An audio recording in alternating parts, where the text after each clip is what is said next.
Looks like a little testicle, doesn't it? Just keep it PG-13, y'all. Gotta know your market. Know your market. I went from 1,000 to 100,000 in 3 months, and I got a few tips on how that can happen. But by all means, now's the time to share. Oh, yes.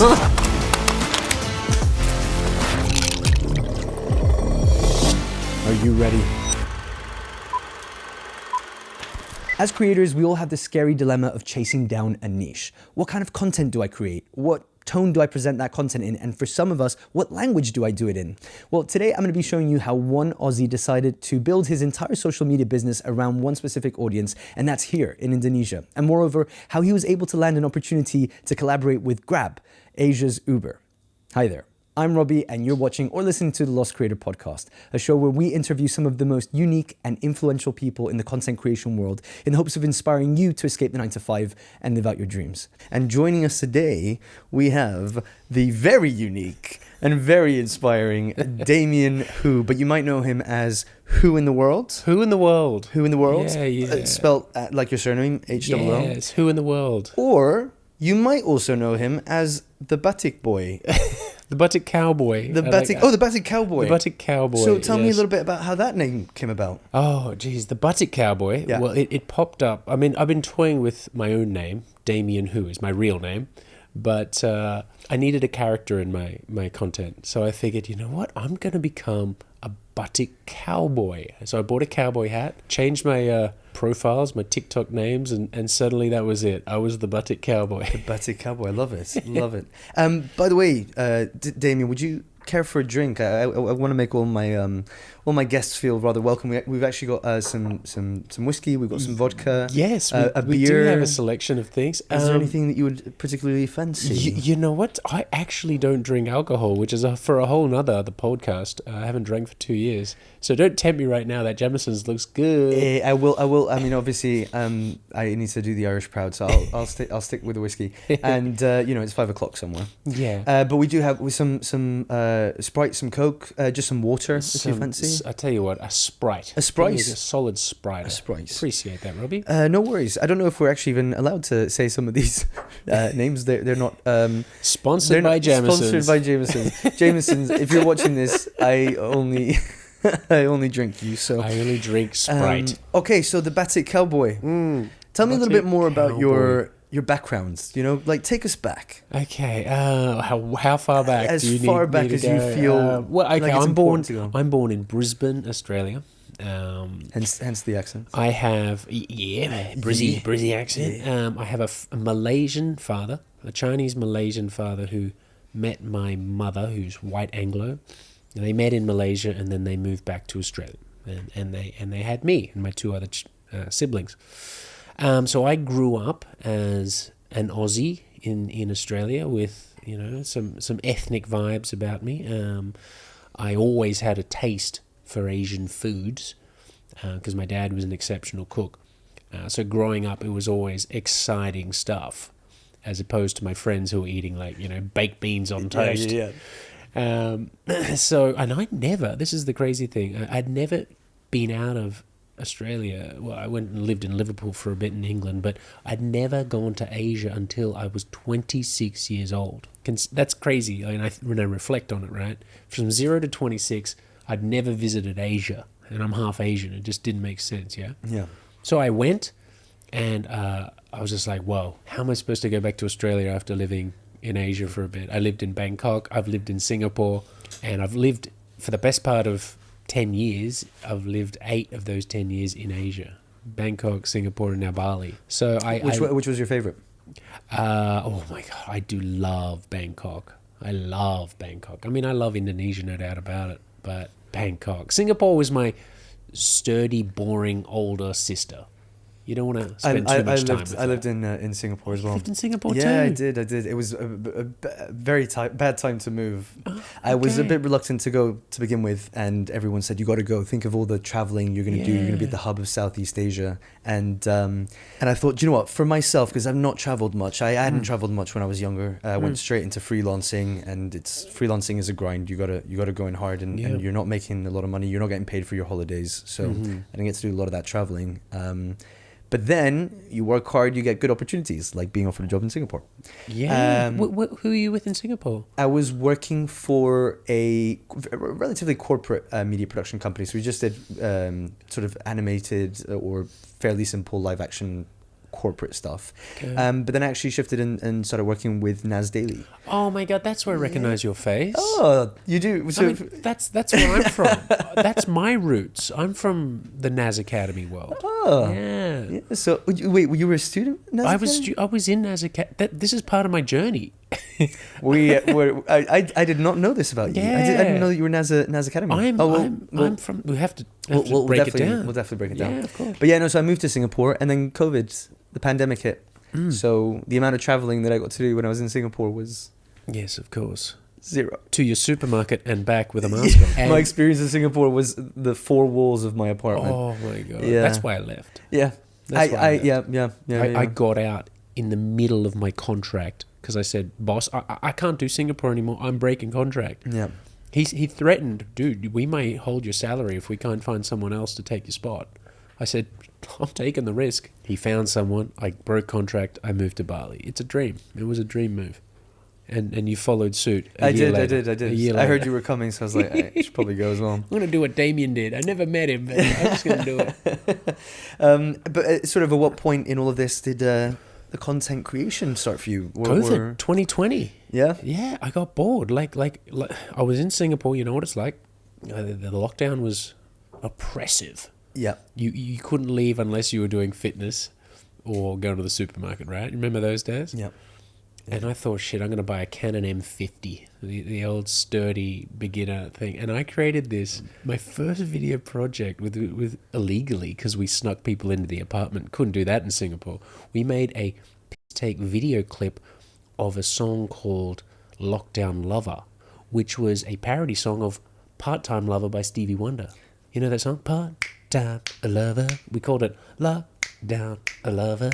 Did it, and we changed the words, we made the lyrics, we filmed this crazy film clip, and it sort of went a little Facebook viral in Singapore at the time. Yeah, it was fun. Yeah. It was fun. It was like, wow, we did something cool. And then from that moment, it was like something unlocked. that You were was like, the yeah. switch. You were like, I can probably keep doing this and growing. This was the switch. It was like, oh my God, like I had so much fun making the video. It creatively, the creative juices that probably have been in me for so many dormant years suddenly got like jizzed up. I was like, whoa, okay, I'm excited by this. Let's do it again. Let's make another thing. And of course, the first video was really popular amongst almost Singapore friends, random people. Some girl on Bumble was like, hey, you're the dude from the Lockdown Lover video. I'm like, yeah, I am. And then of course, you know, you make another video and you got 3 likes. You're like, oh, Yeah.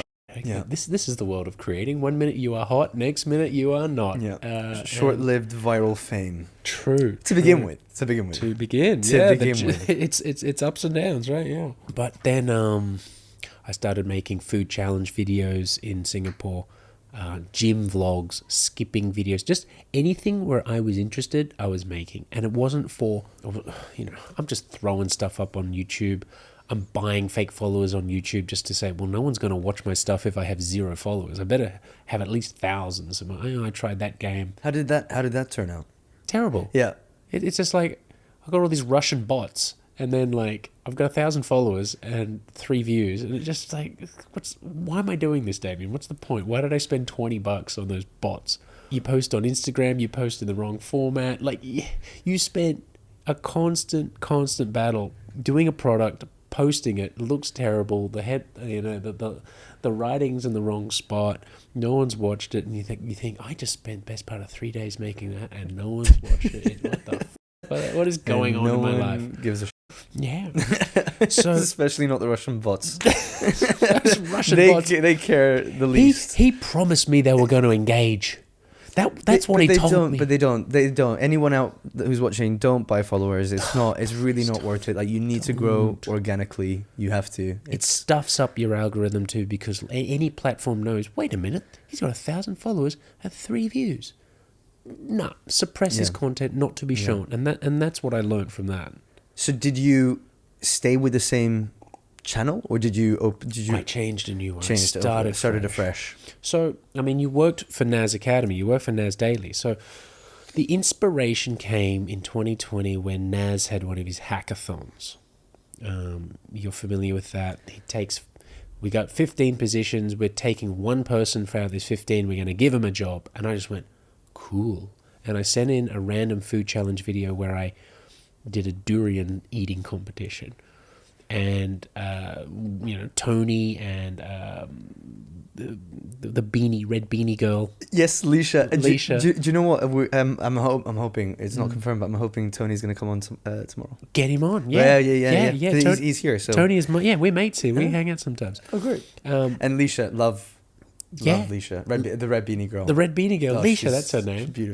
Beautiful person. Good. Yeah, it was good. So Leisha, I entered the room. I remember arriving, and I vlogged the whole day. So I'm like so excited about this. Like here I am at Naz Daily, the 1 minute video guy. I'm gonna try to get a job with him. Leisha, I walk in, and Leisha's going, "Oh, he's the durian man." Okay, so I'm like, yes. And then, the intensity of that hackathon was real. Yeah. We sat there for 4 hours, got all the raw footage, and had to make an already existing Naz Daily video and make it into 1 minute. The irony is, I'd already seen the video. I remember watching it, and I'm like, far out, what do I do? Recreate what I watched? Or just start afresh? And then I'm surrounded by all these weapons of video production, you know what I mean? These guys are like super experienced, and I'm like, oh God. And then Naz comes out, and he goes, Nusaya, yes. Nusaya comes out, and he goes, you've got to do this in 4 hours, and then we're going to go through everyone's video at the end, and I'm going to give you critical feedback. And I was like, holy hell, we've now got to watch everyone's videos. So you start watching these videos, and some of them are amazing. And I'm sitting there in my seat going, oh God, mine is like crap. And then mine finally goes up, and I'm vlogging it. So Naz is giving honest feedback to everyone, and Nasai is giving honest feedback to everyone, and he's very honest, and I really appreciate it. He's like, no, that was not good. That was not good. The music was terrible. Where was the sound effects? Where was the titles? And then it got to me, I had really no titles and no sound effects. It was really basic. But he liked the vibe. He said, oh, I like your vibe. It's good. It had a nice flow.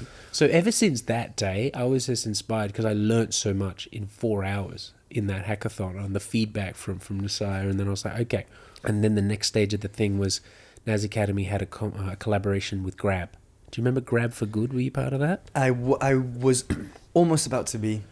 And I left Singapore. And then you left Singapore. I left Singapore right before it. Okay, so that's where I partook in that competition, and basically Naz Academy and Grab were looking for 100 creators in Southeast Asia, Malaysia, Singapore, and Philippines to do the course free, and then what you had to do was make contact for Grab under the Grab banner. Obviously, Grab are funding the whole thing, so I did that. I applied. I got one of the spots, and then I learnt through the Naz Academy for the next 6 months, from January 2021 to June 2021. The carrot dangle for that was Grab were going to offer 8 contract spots for the 100 people who were vying for the spot. Eight contracts. 8 from 100, and so for the months leading up to the decision, there was always like drones being offered or cameras being offered as prizes for best video or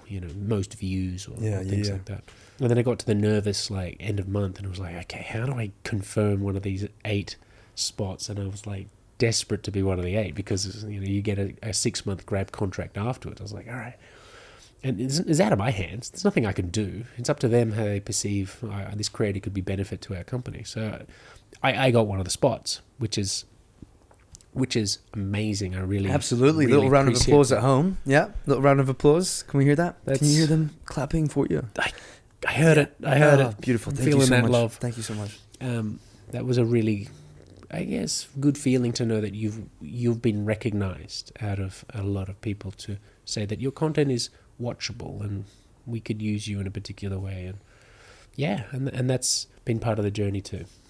I like this concept of you started off by making a video during COVID, purely entertainment based, purely just like you having a bit of fun with your mates. No grand design there of kind of what was going to happen, and then from that to then getting a contract with Grab through participating in challenges with the Naz Academy think it's really, really cool. And then so now you're obviously kind of doing a lot more full-time stuff. You're based in Bali and I mean, sorry, I feel like now would be a good time to also mention that you do have 98.7 thousand subscribers on YouTube, over 50 million views, right? And you're also on TikTok. You're doing TikTok short form. TikTok about another 165,000 followers there. Just to chuck that one in. Yeah. So numbers wise, it's been a good journey. You know, I'm nearly at 100,000 followers. If I'm not there yet, guys, just please help me. I want to buy those balloons. Go subscribe. Who in the world? Who in the world? HOO. Who in the world? Yes, TikTok is that sort of platform where you can blow up pretty quickly. And I had my blow up moments maybe in November, December, January, and I went from 1,000 to 100,000 in 3 months. And it's like, wow, how did this happen? And I got a few tips on how that can happen, but by all means, now's the time to share them. Okay. So I'd been focusing on YouTube long form for the whole of 2021. Completely passionate about it.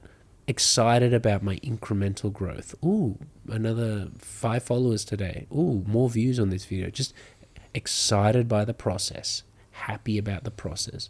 And for anyone listening, if you're not loving the process, you're not going to love being a content creator. Simple as that. If you don't love video editing or gathering content and doing what you're doing, like, stop now. But you got to find a reason why you do want to do it and find the purpose. So obviously that kind of branches out as well to like any profession at all. Like if you're just not loving it, you're not going to have a great time. You're not going to be happy, and you are going to find either other ways to find that happiness, which can sometimes be a little bit more, negative or taboo, should we say?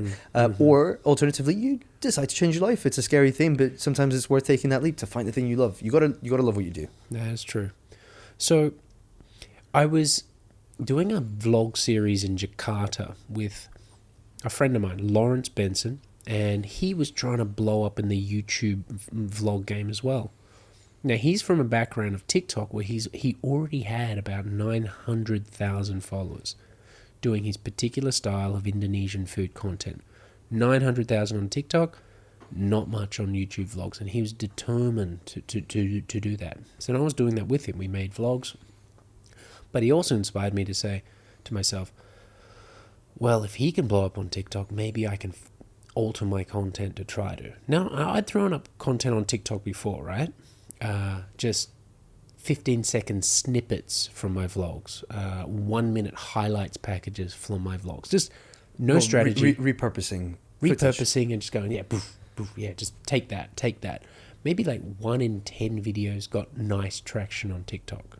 So by last year, I'd only had about 1,000 followers and just uninterested. Yes, I'm creating Indonesian content because my target is Indonesian. My FYP, my For You page is Indonesian. So, I'm bound to get a hit.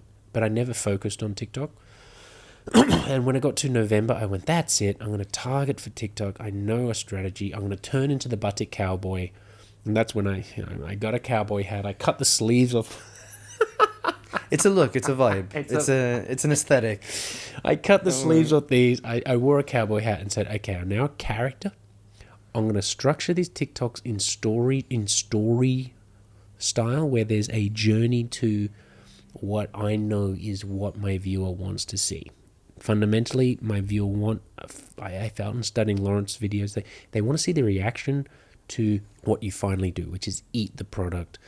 And they're also very intrigued about price.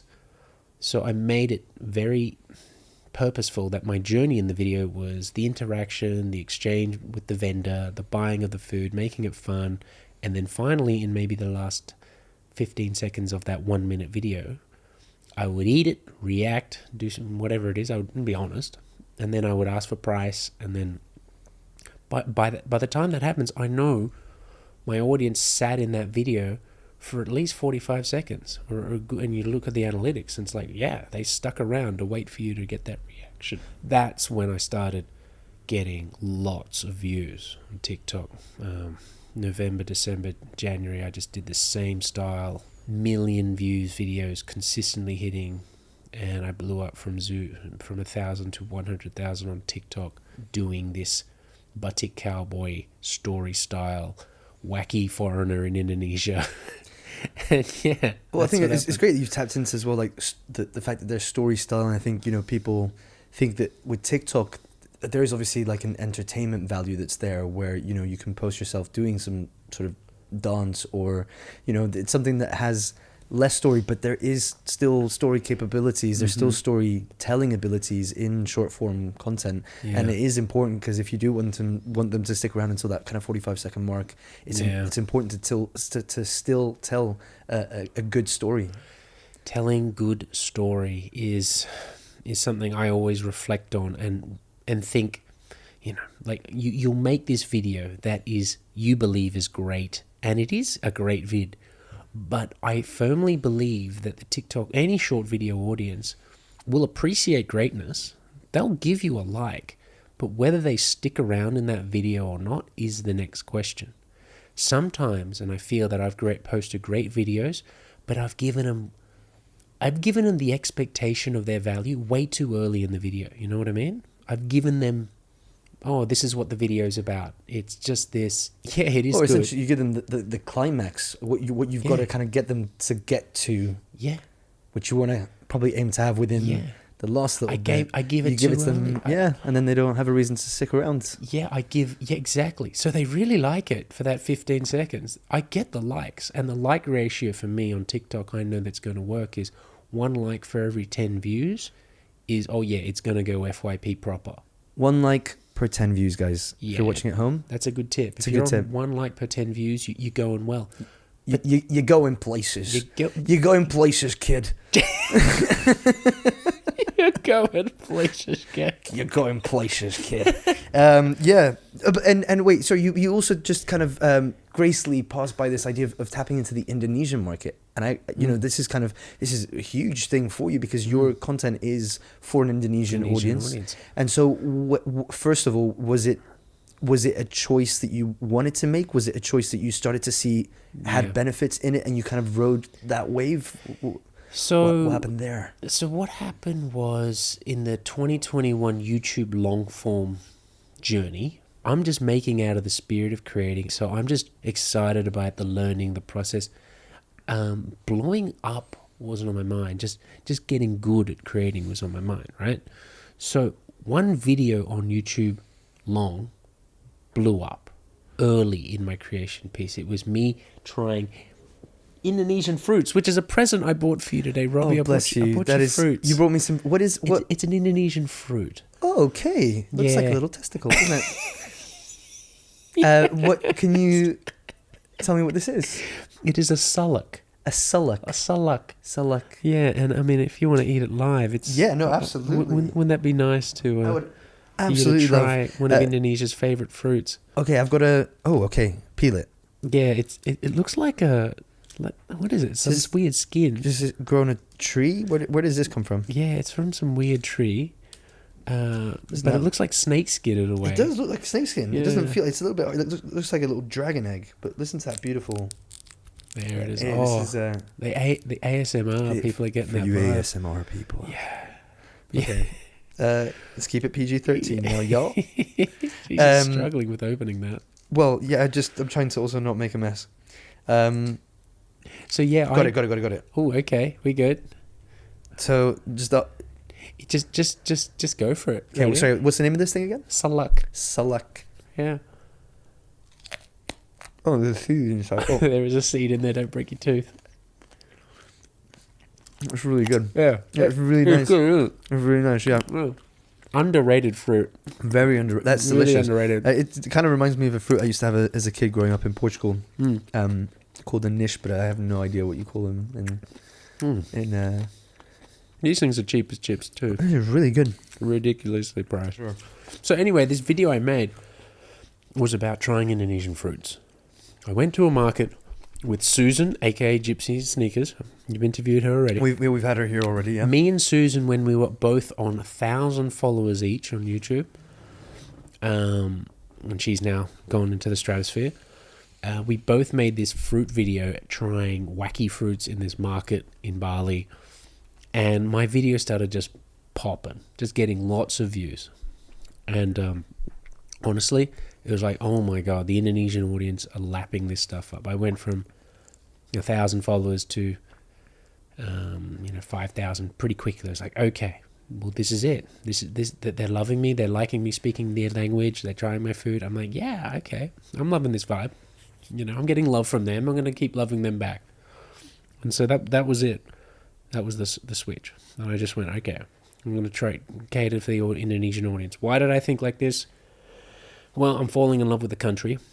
They're responding to my content the most, and they're the fourth biggest country in the world. So from a content strategy point of view, I figured, okay, if the fourth biggest country in the world, I can get a massive audience, then that's positive. There's going to be some positives out of that.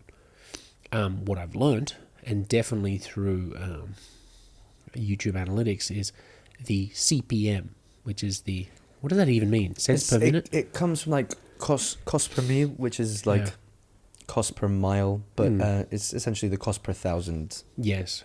So they're like, obviously certain countries in the world get more money from advertising on YouTube, particularly Western countries.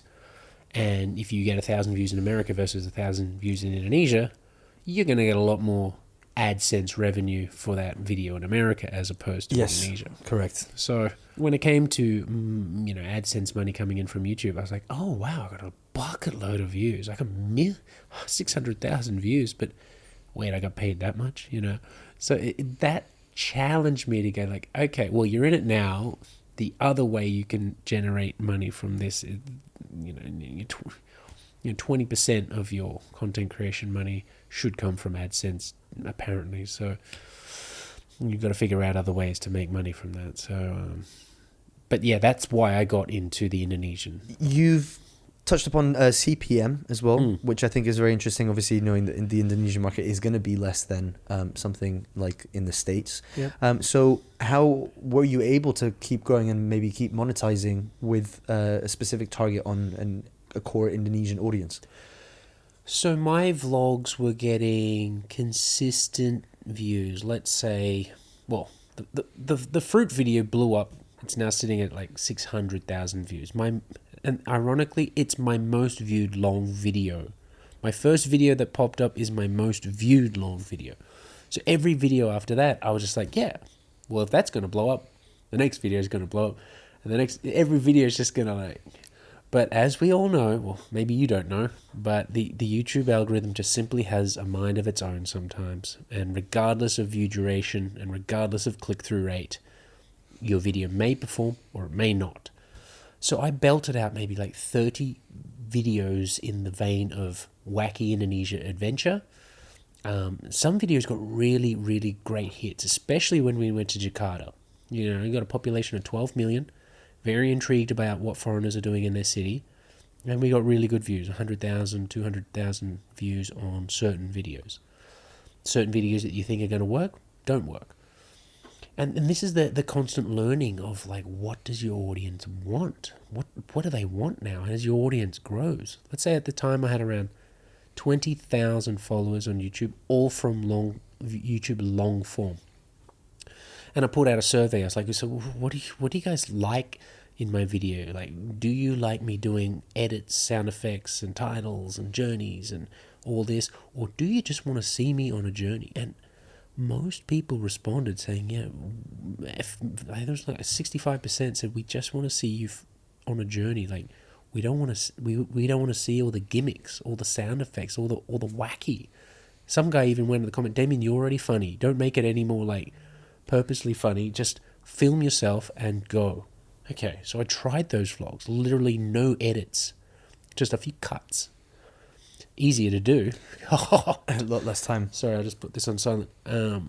Time consumption was so quick. I was like, wow, this could be the future. It did okay. It was actually okay. And maybe that will be my style. But as a creator, this is where you fight, because as a creator, you really want to make a product that you're proud of. And sometimes you're like, screw my audience. I like what I want to do, Yeah. But you got to listen to them. You got to listen to them. You do. Because one of the things I like to say as well is that it isn't just about, like, when people think algorithm, that it's some sort of like numeric, like there's something digits going on there, some like, matrix stuff, which in a sense there is, but really, algorithm is audience. Like, algorithm is audience. It's about knowing to listen to your audience, because your video gets put out because you're making stuff that people want to watch. Yeah. So you got to listen to them. You got to go back to that. And so you listened to your audience. They were saying we want kind of these journey things. Yeah, I tried it once. This is the thing. I'm such a, what am I, a creative like tyrant? I just want to do it my way. And I'm like, well, if you don't like it, unsubscribe. I don't know. Yeah. So I went back and no, this is where it changed, Robbie. I said stuff long form because I can get way more followers and way more pop on short form. Yeah. So I ditched. When I started focusing on TikTok, I said, I'm going to ditch my vlogs. I'm going to focus on short form. Really just focus. 6 months, I've just done TikTok, YouTube Shorts, and now I'm veering into the Instagram as well. But yeah, YouTube aligned with my growth on TikTok because I was doing the Shorts game, which is another point of conversation is, yes, you can pop on Shorts quick. I have a video that's been viewed on Shorts like 12 million times. It's a 30-second weird-ass video of me offering food to a goalkeeper in a field, but it blew up. It's had so many views, and I need to know my audience there. It's Indonesians who are in for the journey of the video. It's relatable. It's seeing some guy offer a favorite food to a goalkeeper at a field, and the goalkeeper's getting pranked. I'm essentially trolling the goalkeeper, and that's funny. It is funny. So people subscribed on that. But like you said before, you got to know your subscribers and adhere to their wants. So I feel through TikTok as well and YouTube Shorts, me as a creator is not consistent. I'm not consistently giving my audience a formula of, here's Damian. He's eating food, he takes you on a journey, and he eats the food and reacts and the price. I haven't done that. I just don't want to do it. Yeah. I want to be creative with I want to do that today. I want to do this. I want to do that. And then so I start gathering audience who like my videos, and then suddenly, I like him because he did a social issue video about, corruption in Indonesia. This guy sounds smart. Next minute, I'm doing some wacky, stupid durian video, and someone's watching it going, this is not why I signed up for Damian. What the hell? And then the engagement on that video may not be so strong because you've got these... Yes, I have nearly 100,000 followers on YouTube, but I think maybe you could split them up. 20% like you for food, 20% like you for challenges, 20% like you for pranks.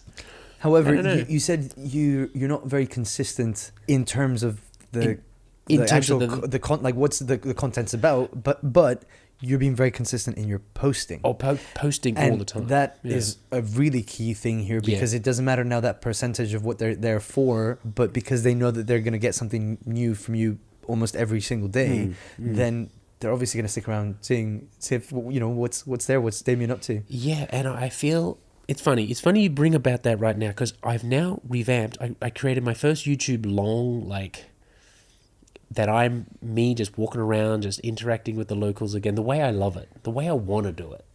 And I finally made that yesterday, and I'm going to cut that up into shorts as well, and I know that responds well on YouTube Shorts and TikTok. So I'm getting back to my roots of what I like to create here in Indonesia. I'm going to do that. But it is strange, because sometimes you want to be so grandiose in your productions, and you think, and the problem I constantly have is I think like a Westerner, and I want to create comedy that I would like. And I'm a Westerner, so I go, well, yeah, that's comedic to me. But my Indonesian audience just generally does not adhere to satire and sarcasm. So when I'm doing something sarcastic and satirical, it's like their audience is very used to slapstick, melodrama stuff. They find that funny, not the witty, sarcastic banter of the West, Yeah, a bit of cheeky banter. Nah. They don't fancy the cheeky banter. They take it seriously. But British humour is it's 90% sarcasm, and it's not. That's my favourite comedy. Yeah. But it doesn't translate everywhere, No, some people. That's true. So you gotta know your market. Know your market. And so you're doing this video where you're kind of just going out in the streets, letting whatever happens happen. You're interviewing people or doing sort of some level of activity with them. Yep. Is this kind of what you're hoping maybe the future of your channel is? My best case scenario right now is to be sponsored by brands to travel Indonesia under the product placement, sponsorship, endorsement vein of, I'm going to be pitching their products all through my videos. I'm going to be daily vlogging, maybe not, but maybe every 2-day vlogging my journey in Indonesia as I go through Java, learning the language, trying the food, and interacting with the people. And that's what my Indonesian audience want to see. Because why? We need to remember, you got 260 million people in this country. Probably 10% of them have had a foreign interaction. So you're basically doing 200 million people who are so curious about this random foreigner going through their country. And that's what's curious to them. And that's why they stay in the videos. They're like, wow, this is interesting. He's doing it wrong. You're doing it wrong. Oh, no. You know, they're all critics. They're like, oh, you did it wrong. They're always saying that in the comment section. You spent way too much, buddy. You shouldn't have spent so much, you know? But it's that level of engagement, even if they're telling you that you're doing something wrong, that's creating... Always engaging whether I'm doing something wrong, right. Yeah, I've had a few hate comments. Damian, stop saying that. That's rude. Oh my God, I've got to stop saying that. Yeah. You know, I've got to stop calling... You know, it's really simple, but you're not supposed to say kamu, which means you, to an older lady. You're supposed to say ibu. You can't say kamu like that drink. You've got to say ibu like that drink. Right. Like, ibu, do you like the drink? Right. And I always just generally say, kamu, do you like the drink? It's just like, oh no, Damian. You say that to little people, not big people. Yeah. It's learning curves. And how did you learn Bahasa? Is that something that you picked up along the way, or have you taken lessons? Picked up bibs and bobs in Singapore when I lived there, when I travelled here over the past years, and I've taken some consistent lessons this past year and this year. And dating Indonesian girls always, well, you know, they speak English to me though. I'm like, put the English away. I'm going to try to practice. Well, I don't think there's a better time than ever then to practice, because we've prepared a little game for you. Oh, yes, that is correct. This is the game. This is the game. We want to basically test your Bahasa knowledge. Oh God. Yeah, so we put together a few.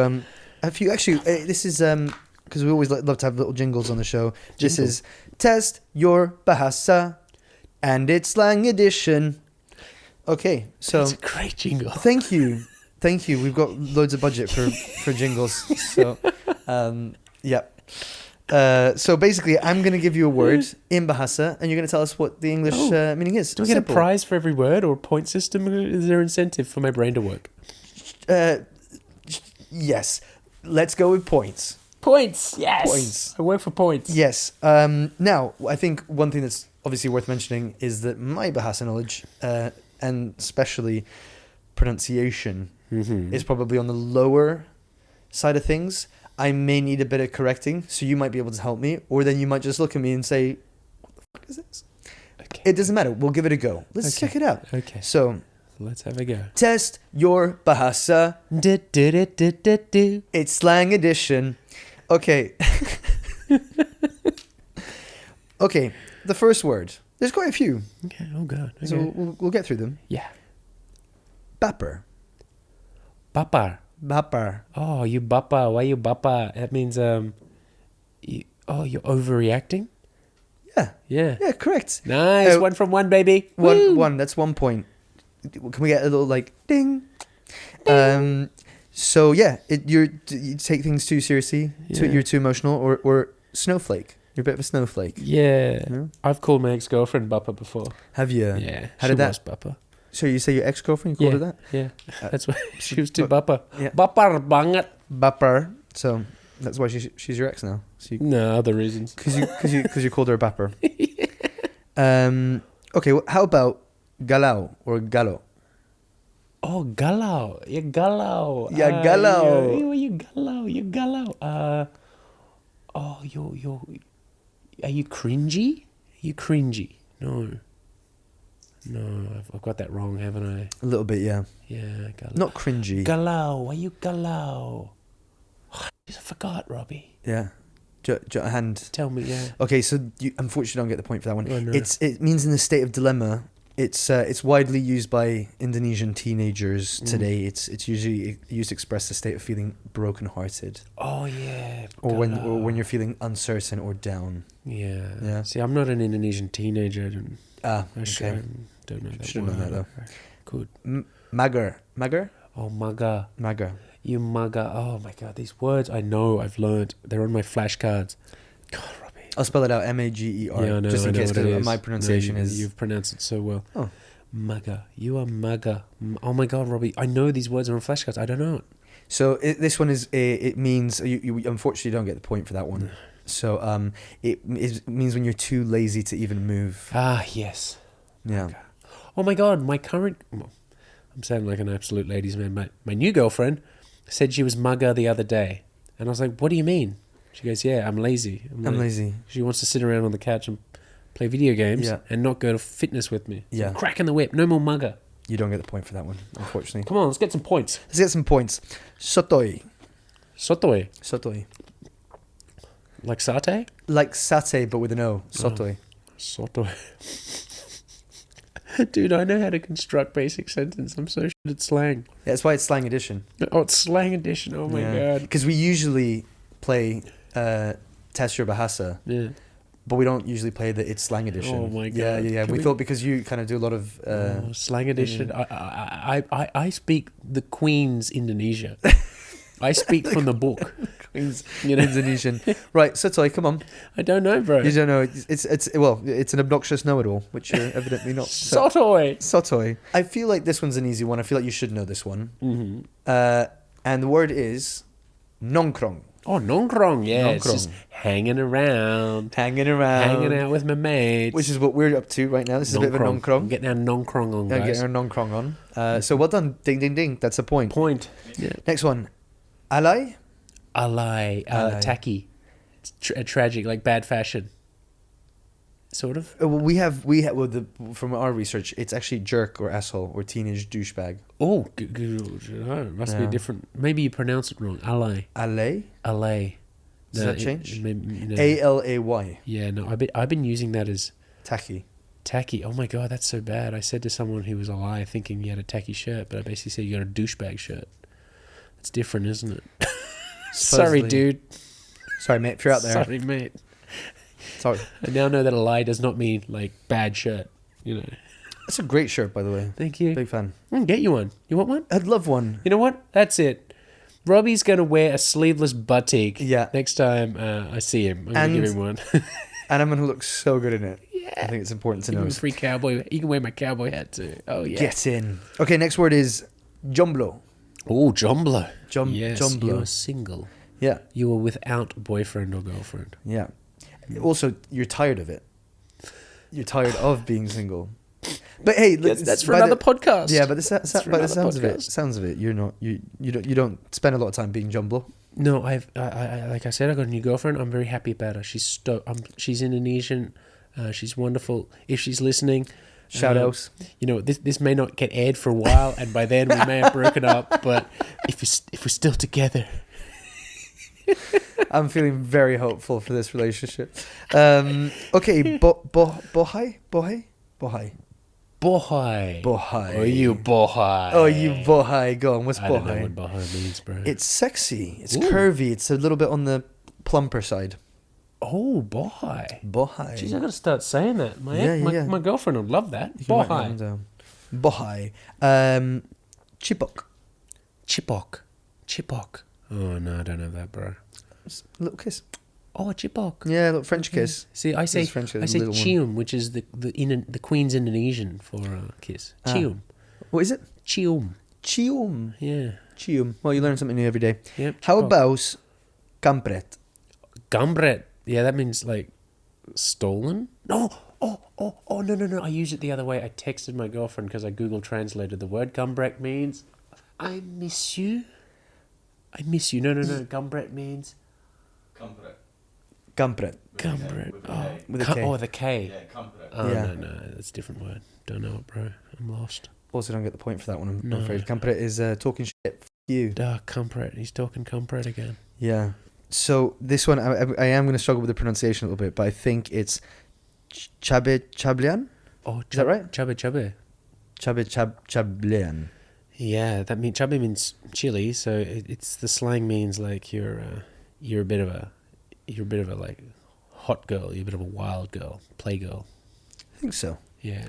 I think so. Party girl, isn't that it? Yeah, something about there being more than 2 girls on one bike, but essentially that, yeah. Oh yeah, you're juggling 2 different people in a relationship. Basically, you're a fuckboy. That now, is that it? That now, I guess, kind of it adds up. It makes sense. I heard that word the other day. Not reference to me, just I heard yes, because it is a negative thing that is used only for girls. But yeah, so it's basically that because you're like juggling. Chabes. Yeah. Yeah, I've heard that. Teman tapi mesra. Teman tapi mesra. Tepan tapi mesra. Tepan. Oh, sorry, teman. Teman. Teman tapi mesra. Okay, friend but mesra. Oh, TPM. Oh, you're friends with benefits. Ooh, No. no. Friend, but close. But mesra. close. Friend, but you got a crush on them. I think that's it. Stuck in the friend zone. Friend zone. Oh, Okay. yeah, that was it. Yeah. What about fap? Fat. Fap. Oh, fap. Fap. Ooh, no clue there, bro. I'll give you a hint. I can think in English for this one. Fap. Do you ever- Fap. Did you ever hear about the fappening? Oh, the frappening. Oh, No, the fappening. Oh, the fappening. Yeah, did you ever hear about that? Yeah, I heard about that. Yeah. Has that got something to do with like you've been trolled online or someone? No, I mean the fappening was essentially, but No. the fappening was a global event where a bunch of celebrities had their nudes leaked. That's it. That was it. I remember And that. it was called the fappening Yes. because a lot of people were taking those pictures and Okay, so home. fab simply means someone's taken your photo and leaked it to their friends. no, someone's taking your photo and is using it for self-pleasure.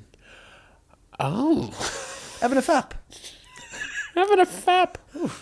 Oh my Having god. a fap, you know? I'm fapping. Fap. That's what it means. A We fap. can blur this out, I think, Oof. in the God. edits. You did very well on your Indonesian. I'm super No, I impressed. did terrible. I know. I was being sarcastic. You are being completely sarcastic. being completely sarcastic. Slang. I need to work on slang. I feel like I've got one more word for you, One which more. is mepen. Mepen. Mepen. Come on, I think you should know this I one. have heard this word. I have heard this slang, but I don't know what it is, Robbie. I don't throw the slang too much. I got to start getting it right. I don't know it. It's pervert face. Oh, perfect face. Pervert face.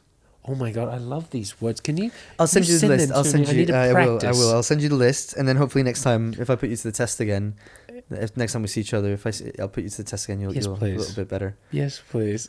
Next time we have next time we nongkrong. Yes. Ketika kami nongkrong lagi, kami akan bicara bahasa Indonesia slang. I'm so in, 100%. Just let me know Absolutely. where, when, and I'll be there. Nongkrong time. Nongkrong time. We got to get you in one of my vlogs. Robbie, first time eating durian. Have you tried durian? Admittedly, I haven't, you but have, but yeah. but it's been so long. I would definitely Okay. trying it would feel like a fresh and new Okay, experience. you can act the part of not knowing. Yeah. What's this? Yeah, I can pull out my inner thespian. Mm. Before we go, I did want to ask you, just because I remember that you mentioned your contract that you got with Grab. You're still doing a little bit of content with Grab. Okay. Is that outside contract? Did they want to keep working with you? How did that come about? But that's the stage That's we're at now. fantastic. We're in talking phase, and who knows what's going to happen. Grab Singapore and I in talks about something that we can do together. As I said before, my best case scenario is I travel, I product place, I brand, I endorse, and it's all under the banner of Grab. For those of you at home who don't know, by the way, Grab It's like is- Uber. It's like Uber, Uber. except you can do car. You can order your car, your bike. You can order food all in one. Shopping. But yeah, sorry. So That is the best case scenario is I incorporate Grab restaurants or Grab bikes or Grab taxis or Grab whatever's in the videos as soft marketing, and I go on my journeys through vlogging and short videos under maybe a few brands. Grab Me being one of them. Maybe Grab being the main one. Who knows? There's talk about what I'm going to do. So we'll see. We'll see. We'll see. Yeah. Well, Damian, I just want to say thank you so much for coming and being a part of this. We're really, really, really, really happy that you have shared your thoughts. I'm totally shared happy your coming, experiences. and totally, Robbie. Thank you, appreciate it. I love being here. No worries. Before we sign off, I just wanted to Mm-hmm. let you know that if you have anything that you want to say to any viewers at home, anything that you want people to, maybe people Inspired. who Okay, well, you go on, share your last little thoughts, your last little messages for people who might be following you, for people who might not be. If you're not following him on YouTube already, go give him a subscribe. He's almost at 100,000. Of course, remember my content is generally targeting the Indonesian audience, but you might enjoy it. You might just enjoy it yourself. But if you are a creator yourself or an aspiring creator, I think my number one advice to you is you gotta find something you'd love to do, and then you gotta learn about how to make people watch that.